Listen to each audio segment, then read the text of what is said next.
Class 10th वाले बच्चे जिन्होंने अभी पूरा सिलेबस कवर अप नहीं किया है, आपके बायोलॉजी में बेटा सिर्फ 5 चैप्टर्स है। क्लास 11th के जो बच्चे हैं ना, आप सुन रहे हो बेटा, आपके सिलेबस में टोटल बायोलॉजी में, जूलॉजी की बात नहीं कर रहा हूं मैं, पूरी बायोलॉजी की बात कर रहा हूं। आपकी पूरी बायोलॉजी में 3 एरिया से 3 पोर्शंस मिलते हैं। इनको भी 3 पोर्शंस होते हैं बायोलॉजी में, इजी वाला portion, tough portion, lengthy portion. और आपको बेटा लौटा बेटा कमेंट्स आ गए, मैंने आपकी कमेंट्स खुद पढ़ ली है, जिसमें आपने बोल दिया सर हमारे बायोलॉजी में फलानी चैप्टर बहुत टफ है, क्या करें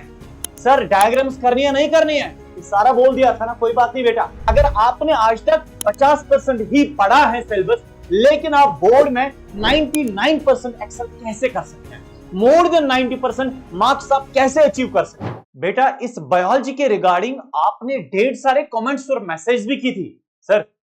फिजिक्स में तो पता है कैसे चलना है, सर ने तो बोल दिया है, केमिस्ट्री में तो सर ने बोल दिया, एक स्ट्रैटेजी दी है, हमने फॉलो किया, बहुत अच्छा लगा, लेकिन बायोलॉजी में सर कुछ बताइए ना। लौटा बेटा कमेंट्स आ गए, मैंने आपकी कमेंट्स खुद पढ़ ली है, जिसमें आपने बोल दिया सर हमारे बायोलॉजी में फलानी चैप्टर बहुत टफ है, क्या करें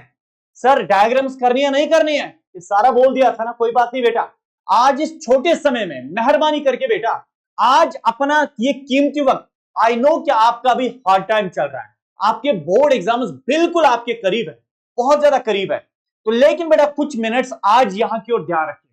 लेकिन कंसंट्रेशन के साथ। आज मैं बेटा आपको वो बातें बताऊं जिससे अगर आपने आज तक 50% ही पढ़ा है सिलेबस, लेकिन आप बोर्ड में 99% एक्सेल कैसे कर सकते हैं, मोर देन 90% मार्क्स आप कैसे अचीव कर सकते हैं। आज बड़ा एक बहुत बड़ा मास्टर प्लान आपके सामने लेके आया हूं, खासकर बायोलॉजी के लिए, सिर्फ बायोलॉजी के लिए बेटा मैं बात करूं, मैं क्लास 10th की भी बात करूं, मैं क्लास 11th वालों की भी बात करूं, मैं उन 12th वालों की भी बात करूं जिन्होंने बेटा हमारे हरमुख बैच में पढ़ा या ना पढ़ा, मैं आज तीनों क्लास की बात करूं, बिकॉज तीनों क्लास के बच्चे आखिर बेटा उनको एग्जाम देना है, तो इसीलिए बेटा आज ख्याल रखिएगा। सबसे पहले मैं आपको बताऊं, मैं क्लास 10th की भी बात करूं, 11th और 12th की भी बात करूं, सर बताए ना क्या है। देखो बेटा आपकी 3 प्रॉब्लम्स है जो आपको बहुत ज्यादा तंग करती है, बहुत ज्यादा तंग करती है। इन्हीं 3 प्रॉब्लम्स की वजह से आपका स्कोर भी डाउन हो जाता है, आपको अपना सेल्फ कॉन्फिडेंस जो है ना वो खत्म हो जाता है।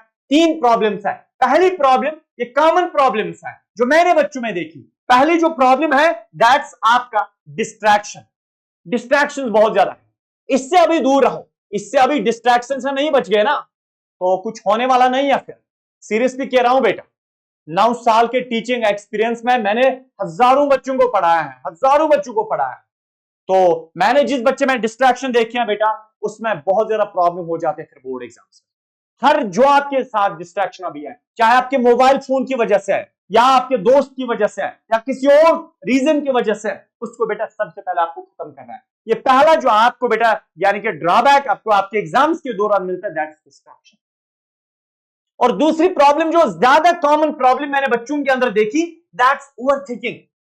क्यों सोचने भाई एग्जाम्स में, फिर बाद में रिजल्ट आएगा पता नहीं क्या होगा क्या नहीं होगा, क्यों यार ज्यादा सोचना है। मैंने अभी वो चैप्टर नहीं पढ़ा है, मैंने ये चैप्टर पढ़ा है, मैंने इस चैप्टर में क्या करना है, क्या डायग्राम आएगी नहीं आएगी, अगर मैं ये पढ़ूं, अगर ये नहीं आया, मैंने वो नहीं पढ़ा, अगर उसमें आया, भाई इसके बारे में मत सोच, मत सोच। जो तुम्हारे पास जो तूने पढ़ा है ना, बस उस पर कॉन्फिडेंट, उस पर एतमाद रख, बस यही आएगा, उसकी प्रैक्टिस कर। आज मैं आपको बेटा स्ट्रैटेजी बोल दूं। और जो तीसरी कॉमन प्रॉब्लम है, यानी कि दूसरी एक कॉमन प्रॉब्लम और तीसरी, यानी कि इसमें भी बेटा मीगर स्टूडेंट्स आते हैं, वो ये है आपका सोसाइटी प्रेशर। भाई क्यों सोचना है दोस्त क्या बोलेगा, दोस्त बहुत टॉप करेगा आप पीछे रहोगे, इसके बारे में क्यों सोचना है। फ्यूचर तो आपको पता नहीं है ना, रिलेटिव्स क्या कहेंगे यार, सोसाइटी का प्रेशर। मां बाप ने बताया है भाई आपको 99% मार्क्स होने ही होने चाहिए, नहीं होंगे तो घर नहीं आना। मत सोचो ना, आप अपना 100% दे सकते हैं, बाकी रिजल्ट क्या होगा क्या नहीं होगा वो बेटा आगे छोड़ो, आगे पे छोड़ो। इसलिए मैं कह रहा हूं इन 3 चीजों से बचने के लिए, डिस्ट्रैक्शन, ओवरथिंकिंग और सोसाइटी प्रेशर से बचने के लिए इसका एक ही इलाज है, दैट्स बेटा self confidence. Yes that's self confidence. Self confidence मैंने बार बार लेक्चर्स में भी बात की है, आप अपनी की हुई मेहनत पे इत्मीनान रखो। भाई मैंने जो पढ़ा है बस उससे आएगा, लेकिन आप हमेशा सेकंड साइड देखते हैं, आपने जो पढ़ा है आप उसके बारे में नहीं सोचते हैं, आपने जो नहीं पढ़ा होता है बस आप उसका सोचते हैं भाई हमने ये नहीं पढ़ा, हमारा क्या बनेगा। उस साइड क्यों सोचना है, आप ये साइड सोचो भाई आपने जो पढ़ा बस इसी में क्वेश्चन आएगा। इससे आप बहुत ज्यादा बूस्ट हो जाओगे। अपना सेल्फ कॉन्फिडेंस अगर आपने रखा, यानी कि अगर आपने इसको कंजर्व रखा तो बेटा बहुत ज्यादा बूस्ट हो जाओगे, आपके एग्जाम्स के मार्क्स बहुत ज्यादा बूस्ट हो जाएंगे। अगर आपने इस चीज को खोया ना, एंजाइटी परेशानी आएगी तो आपके एग्जाम्स में कुछ होने वाला नहीं, बहुत दिक्कत आएगी एग्जाम्स में। हाँ चलो सीधे बेटा हम अब क्लास 10th 11th 12th की बात करें, लेकिन उससे पहले मैं बताऊं, ऐसे भी बच्चे आप में हैं जिन्होंने कमेंट्स ये की थी सर हमारा पूरा 100% सिलेबस कवर अप हो गया, हमारा 100% सिलेबस कवर अप हो गया। मैं 10th वालों की भी बात कर रहा हूं, क्लास 11th और 12th जो अपना पेपर लिखने वाले हैं फेब के मंथ में, मैं उनकी बात कर रहा हूं, या मार्च के मंथ में बहुत सारों का एग्जाम है। तो मैं आपको बताऊं बेटा, आप में से बहुत सारे ऐसे हैं जिन्होंने 100% सिलेबस कवर अप किया है। सर अब हमारे लिए क्या स्ट्रेटजी है, हमने अपना सिलेबस जो है 100% बायोलॉजी में पढ़ा है, अब नेक्स्ट क्या है, वक्त नेक्स्ट हमारे लिए क्या बोलना चाहते हैं। सर हमारा थ्रेट है कहीं भूल ना जाए, सर हमारा थ्रेट है कि हम जो पिछला पढ़ रहे हैं हमें समझ नहीं आ रहा है, हमें लग रहा है हम पहली बार ये पढ़ रहे हैं। सर क्या करें, नेक्स्ट चीज हमारे लिए क्या करें। जिन बच्चों ने क्लास 10th 11th 12th वाले बच्चों ने 100% अपना सिलेबस कवर अप किया हुआ है, उनके लिए बेटा क्या है, उनके लिए सिंपल बेटा क्या है, देखो उनके लिए क्या। अगर आपने अपना 100% सिलेबस बायोलॉजी में कवर अप किया है, बायोलॉजी के बेटा पीवाईक्यूज प्रीवियस ईयर्स पेपर्स लाओ, डाउनलोड करो, जहां से मिलेंगे जेके बॉस के पिछले 3 सालों के या 2 सालों के पीवाईक्यूज लाओ, प्रीवियस ईयर क्वेश्चन पेपर्स लाओ, भाई उनको सॉल्व करो। जिन बच्चों ने अपना 100% सिलेबस कवर अप किया हुआ है बायोलॉजी में, वो बच्चे लास्ट 3 सालों के क्वेश्चन पेपर सॉल्व करेंगे। सर एक तो वो हो गया, अब नेक्स्ट हम क्या करें भाई, दूसरा क्रम आप ये करें, हर चैप्टर में जो इंपॉर्टेंट टॉपिक्स होते हैं या इंपॉर्टेंट क्वेश्चंस होते हैं उनको भाई फिर से एक बारी पढ़ो। हाँ उनको फिर से एक बारी पढ़ो। तो जिन बच्चों ने 100% सिलेबस कवर अप किया है उन बच्चों के लिए एक ही चीज है भाई, एक तो पीवाईक्यू सॉल्व करो पिछले 3 सालों के, और दूसरी बात यह है हर चैप्टर को आप अभी फिर से अच्छे से नहीं पढ़ सकते, हर चैप्टर में जो इंपॉर्टेंट क्वेश्चंस है भाई वो कर लो, उनको सॉल्व करो फिर से। बायोलॉजी की मैं बात करूं, ठीक है। अब ऐसे भी बच्चे हैं सर, हम बहुत सारे बच्चे ऐसे हैं जिन्होंने 50% या 60% या 70% या अबव 70% सिलेबस कवर अप किया हुआ है, लेकिन समय एग्जाम के लिए कम रह गया है। सर अब हम क्या करें, सुनो बेटा, घबराना नहीं। जब मैं बोल रहा हूं ना, आपका दाऊद सर आपको बोल रहा है, आपको बायोलॉजी पढ़ाने वाला आपको बोल रहा है घबराना नहीं है, तो बेटा घबराना नहीं है,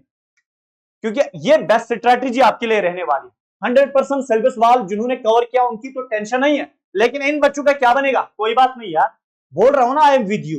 टीम आपके साथ है, मैं बताऊंगा आपको कैसे क्या करना। जिन बच्चों ने 50% या 60% या 70% या मोर देन 70% 80% कंप्लीट सिलेबस किया है, सर जो हमारा नेक्स्ट वाला पार्ट है, जो हमारा 30% रह गया है या 20% रह गया है या 40% रह गया है, जिसको अभी हमने टच भी नहीं किया, हम क्या करें हम, कोई बात नहीं। देखो आप क्या करोगे, जिन बच्चों ने अभी पूरा सिलेबस कवर अप नहीं किया है उनके लिए, उनको अभी क्या करना है, सुनो बेटा क्या मैं आपको बताऊंगा, पूरी स्ट्रैटेजी में उन बच्चों के लिए बताऊंगा। क्लास 10th के लिए बात करूं, अगर बेटा क्लास 10th वाले बच्चे जिन्होंने अभी पूरा सिलेबस कवर अप नहीं किया है, आपके बायोलॉजी में बेटा सिर्फ 5 चैप्टर्स है। पहला लाइफ प्रोसेस, दूसरा कंट्रोल एंड कोऑर्डिनेशन, तीसरा है आपका how do organism reproduce, next है आपका हेरिडिटी, नेक्स्ट है आवर एनवायरनमेंट। ये 5 चैप्टर्स हर वन शॉट में बेटा याद रखो, 11th 12th की भी अभी बात हो जाएगी। क्लास 10th के हर वन शॉट लेक्चर्स में मैंने आपको बोला था भाई आपके 10th क्लास में 7 डायग्राम्स ऐसे हैं जिन पे आपको नजर होनी चाहिए। अगर आपने उन पे नजर नहीं रखी फिर मैं नहीं समझता हूं कि आप क्लास 10th के बच्चे हैं, आप बायोलॉजी स्टूडेंट्स। क्लास 10th में बायोलॉजी में 7 डायग्राम बहुत ज्यादा इंपॉर्टेंट है, उनको बेटा नजर रखना, उन पे अच्छे से नजर रखनी है, और दूसरी बात उनकी प्रैक्टिस करनी है। नंबर 1 आपके लिए वो चीज है।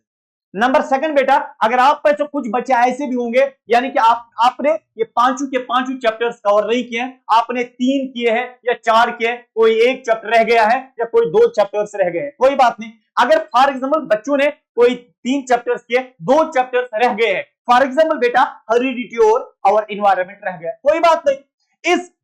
हेरिडिटी और आवर एनवायरनमेंट में आपने क्या करना है, आपने जो रेस्ट पोर्शन है ना, फॉर एग्जांपल इन दो चैप्टर्स में बेटा आपको करना क्या है, इनमें जो मोस्ट इंपॉर्टेंट नहीं, इनमें जो मोस्ट इंपॉर्टेंट क्वेश्चंस है बेटा वो करने हैं, मोस्ट इंपॉर्टेंट क्वेश्चंस, एमआईक्यूज कर रहे हैं, मोस्ट इंपॉर्टेंट क्वेश्चंस जो इसमें वो कर लो, पूरा चैप्टर नहीं, अभी समय नहीं आपके पास, बाकी आपने 3 किए हैं, लेकिन कोई 2 चैप्टर से एक चैप्टर ऐसा है जिसको अभी आपने टच भी नहीं किया है, जो आपको खतरनाक या टफ लग रहा है, उसमें बेटा आपको मोस्ट इंपॉर्टेंट क्वेश्चन सॉल्व करने हैं। किए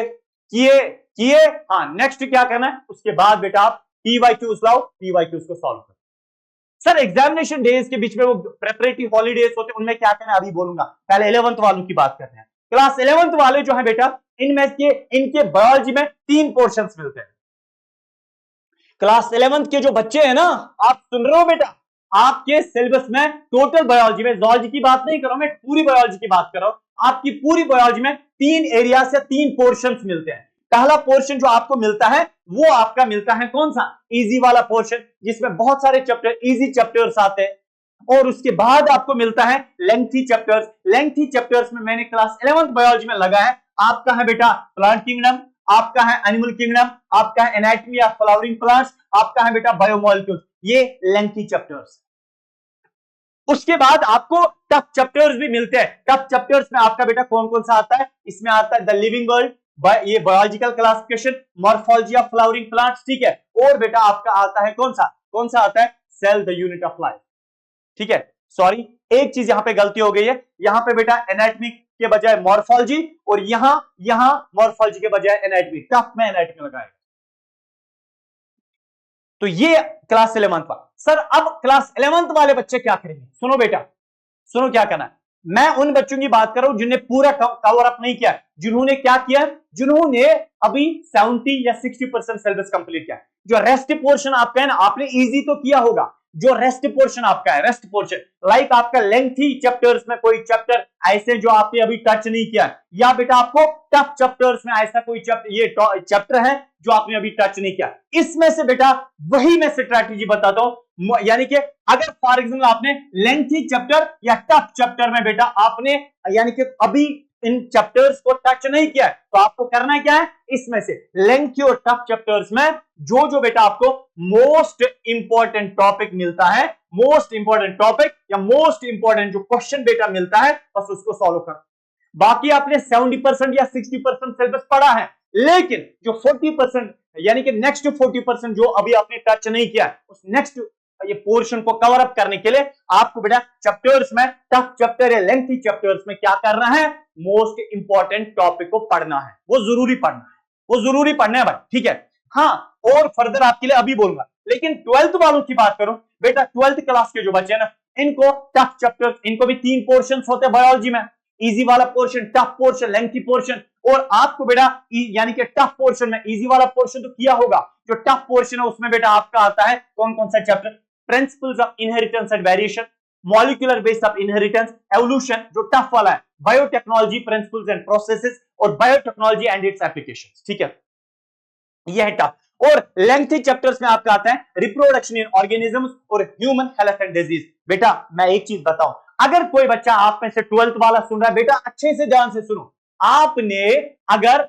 60%, 50%, 70% सिलेबस कवर अप किया है, अच्छी बात है, लेकिन जो आपका नेक्स्ट वाला रहता है, यानी कि जो आपका 30% बाकी रहता है, जिसको आपने टच नहीं किया, आप भी बेटा इन चैप्टर्स में जो मोस्ट इंपॉर्टेंट क्वेश्चंस आपको या मोस्ट इंपॉर्टेंट टॉपिक जो आपको मिलते हैं, इस चैप्टर में मोस्ट इंपॉर्टेंट क्वेश्चन है टॉपिक, इस चैप्टर में मोस्ट इंपॉर्टेंट क्वेश्चन है टॉपिक, इसमें भी मोस्ट इंपॉर्टेंट क्वेश्चन है टॉपिक, बेटा वो आप क्या करें, इसमें से 2-3 क्वेश्चंस निकालो, इस चैप्टर में 2-3 क्वेश्चंस निकालो, आप बस नहीं, ठीक है, काफी, और उसी में पेपर आएगा। मोस्ट इंपॉर्टेंट क्वेश्चन जो गेस्ट टीचर्स देते हैं, जो हमने बेटा आपके हरमो बैच में, हमने मैराथन्स में आपको डिस्कस जो किए थे ना, वो बेटा इंपॉर्टेंट क्वेश्चंस किए थे, ठीक है, आप बस उतना है तो आपके लिए काफी है। सर एक चीज है, 100% वालों का तो आपने बोलते हैं, लेकिन अब जो 70% वाले हैं, 60% वाले, आपने ये सर बोल दिया कि जो लेंथी और टफ है, जो रेस्ट पोर्शन आपका पेंडिंग बचता है, उसमें मोस्ट इंपॉर्टेंट क्वेश्चंस करें, सर बहुत अच्छी बात है, लेकिन जब हमने ऑलरेडी हमारा 60% सर सिलेबस हमने पढ़ा है या 50% पढ़ा है, ठीक है, ये कंप्लीट है, जो रेस्ट 40% बचता है, 40% में हमने मोस्ट इंपॉर्टेंट क्वेश्चंस किए हैं सर, ठीक है, वो करेंगे, ठीक है, हो गया। अब फर्दर क्या हम करेंगे, फर्दर अपना कॉन्फिडेंस बढ़ाने के लिए क्या करेंगे, यानी कि अपने अब क्या करेंगे बेटा, आपको क्या करना है, पीवाईक्यू सॉल्व करना है। आप भी पीवाईक्यूज लाओ, आपने 60% कवर अप किया है, ठीक है, ऑलरेडी किया था, और 40% में आपने क्या किया, या 30% जो आपका रह गया उसमें मोस्ट इंपॉर्टेंट क्वेश्चंस आपने किए, ठीक है। और लास्ट पे बेटा अपना कॉन्फिडेंस बूस्ट करने के लिए आपको क्या करना है, पीवाईक्यूज लाने हैं, प्रीवियस ईयर क्वेश्चन पेपर्स लाने हैं बायोलॉजी के। मैं 10th 11th 12th वालों की बात करूं, आपने previous year question paper solve करना है। ये प्रीवियस ईयर क्वेश्चन सॉल्व करोगे, ठीक है सर, ठीक है, अब इतना तो आपने बोल दिया, लेकिन एक चीज हमें बताए कि अब हम एग्जाम में आएंगे, सर एक चीज हमें बताए, अब हमने, हमारा तो एग्जाम आने वाला है, फॉर एग्जांपल एक ये बेटा बात ख्याल रखिएगा, हमारा एग्जाम आने वाला है, फाइनल एग्जाम आने वाला है, ये हमने एक पेपर दिया, इस पेपर और ये हमारा यहाँ पे बायोलॉजी पेपर है, इस पेपर और इस पेपर के बीच में जो गैप्स मिलते हैं, ये जो गैप्स मिलते हैं यहाँ पे 1 2 3 दिन फॉर एग्जाम्पल होंगे, सर इन 3 दिनों में इस पेपर और इस पेपर के बीच में जो गैप्स है ना, फॉर एग्जाम्पल यहाँ पे बायोलॉजी पेपर है, तो एक पेपर हमने दिया, नेक्स्ट पेपर हमारा बायोलॉजी पेपर है, तो बायोलॉजी पेपर से पहले जो हमें डेज मिलते हैं, प्रेपरेटरी डेज मिलते हैं, इसमें हम क्या करेंगे, क्या पूरा चैप्टर पढ़ेंगे,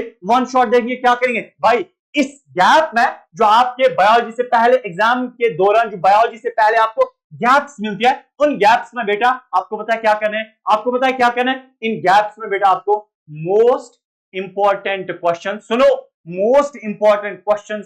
सॉल्व करने होते हैं, फिर से पढ़ने होते हैं, क्योंकि इन गैप्स में अगर आप पूरा चैप्टर उठाओगे कवर अप नहीं हो जाएगा, नहीं हो जाएगा भाई। इन गैप्स में आप मोस्ट इंपॉर्टेंट क्वेश्चंस को क्या पढ़ना होता है, जिनमें एग्जाम में आने के बहुत चांस होते हैं, और प्लस बेटा क्या करना होता है, आपको बेटा माइंड मैप्स लगाने होते हैं, क्या लगाने होते हैं, आपको बेटा माइंड मैप्स लगाने होते हैं, आपको इसमें माइंड मैप लगाना होता है, माइंड मैप, आपको इसमें बेटा माइंड मैप लगाना है। अब माइंड मैप से क्या होगा, इसीलिए मैं बेटा बोल रहा हूं ना, the final touch mind map का होता है। पूरे साल पढ़ा या लास्ट के 1 महीने आपने पढ़ा, वन शॉट्स देखे, ठीक है, किसी ने पूरा सिलेबस कवर अप किया एग्जाम से पहले, उसको तो एमसीक्यूज ही यानी कि मोस्ट इंपॉर्टेंट क्वेश्चन सॉल्व कर रहे हैं, उसको तो बेटा previous year question paper solve करना है। जिस बच्चे ने पूरा सिलेबस नहीं किया, 60% 50% किया, उसके लिए मैंने बताया कि जो रेस्ट पोर्शन है उसमें वो इंपॉर्टेंट क्वेश्चंस यानी कि पढ़ लेगा। और एग्जाम से पहले बेटा जो आपको गैप्स मिलती है, एग्जाम के दौरान जो आपको गैप्स मिलती है, उन गैप्स में बेटा आप, मैं हर एक बच्चे की बात कर रहा हूं, अब हर एक बच्चे की यहां बात हो रही है जिसने 100% या कम, उससे कम पढ़ा है। एग्जाम से पहले बेटा आप क्या करोगे, एग्जाम से पहले जो आपका, या आपके बायोलॉजी एग्जाम से पहले जो आपको गैप्स मिलती है, हर एक बच्चे के लिए ही है, इन गैप्स में आप क्या करो, मोस्ट इंपॉर्टेंट क्वेश्चंस को पढ़ लो, उनको डिस्कस करो, और दूसरी बात क्या है बेटा, उसमें माइंड मैप्स क्या करें, माइंड मैप बहुत इंपॉर्टेंट है, माइंड मैप का खेल ही बेटा एग्जाम्स में चलता है, उससे आपका पूरा चैप्टर विद इन 5-10 मिनट्स में आपका रिवाइज हो जाता है। लाइक क्लास 11 का एक चैप्टर है स्ट्रक्चरल ऑर्गेनाइजेशन, यहाँ पे बेटा मैंने माइंड मैप दिखाया, देखो विद इन 5 मिनट्स आपका पूरा चैप्टर का ओवरव्यू आपको मिलेगा, ठीक है। तो अब इसके बाद बेटा मैं आपको इतना ही बोलूं, नेक्स्ट आपको कोई भी और परेशानी हो, मुझे लगता है मेरे हिसाब से ये बेस्ट स्ट्रैटेजी आपके लिए बेटा बायोलॉजी में रहेगी। और इसके बाद मैं आपको इतना बोल सकता हूं, आपको कोई और क्वेरी हो, मैं आपके लिए खड़ा हो सकता हूं बेटा, जब भी आपको दिक्कत आ जाए ना, I will be available all the time for you people. I am always at your disposal. तो बेटा all the very best फिलहाल आपके एग्जाम्स के लिए, आपकी प्रिपरेशन के लिए। तो टेंशन लेने की कोई बिल्कुल जरूरत नहीं है। सेल्फ कॉन्फिडेंस अपने अंदर लाइए, अपने अंदर सेल्फ कॉन्फिडेंस लाए, जितना पढ़ा है उस पर विश्वास रखिए, जो हमने पढ़ा है इंशाल्लाह उसी में पेपर आएगा, उसमें उस पर विश्वास रखिएगा। तो अब आपके एग्जाम से पहले और क्या स्ट्रैटेजी होगी मैनेजमेंट की तरफ से, हम खड़ा हो जाएंगे, जो आपकी डिमांड होगी हम खड़ा हो जाएंगे। तब तक थैंक यू सो मच।